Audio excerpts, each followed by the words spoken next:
One of our favorite topics to discuss at IFAST is long-term athletic development. And what that is taking a young athlete from an early age or a young age and assuring that they have all of the movement experience and sports experience and training experience they would need to perform later on in their athletic career, say in high school or when it's time to get that college scholarship. We want to make sure that they have all the tools that they need. And to do this, we need a very broad experience of athleticism.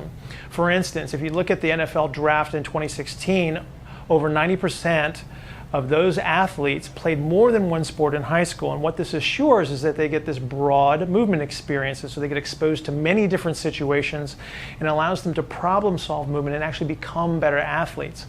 Now, one of the things that actually interferes with this long-term athletic development is what we call early specialization. And what that is limiting an athlete to a singular sport that plays in multiple consecutive seasons. So for instance, say that I have a volleyball player and she plays in the fall, and then she has a club sport in the winter time, and then maybe she plays in the spring or even in the summer.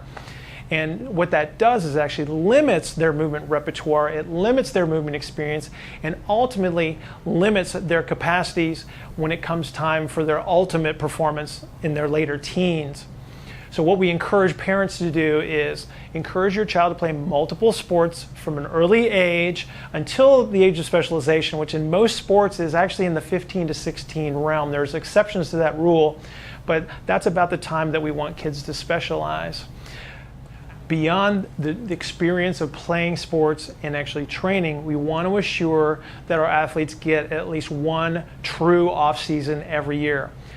Kids still need to grow, they still need to develop, and they can't do that when they're under the stressors of constant competition. That's where IFAST comes into play, because we can actually manipulate their off-season training programs to assure that they continue to develop as humans as well as develop the skills that underlie their sport. So it becomes very important that they have that off-season in addition to all of their sports training experience. So if we had to whittle this down into a couple of simple rules: play multiple sports from an early age, make sure you get an off season, and then make sure that you continue to develop the physiology that underlies that sport through specialized training.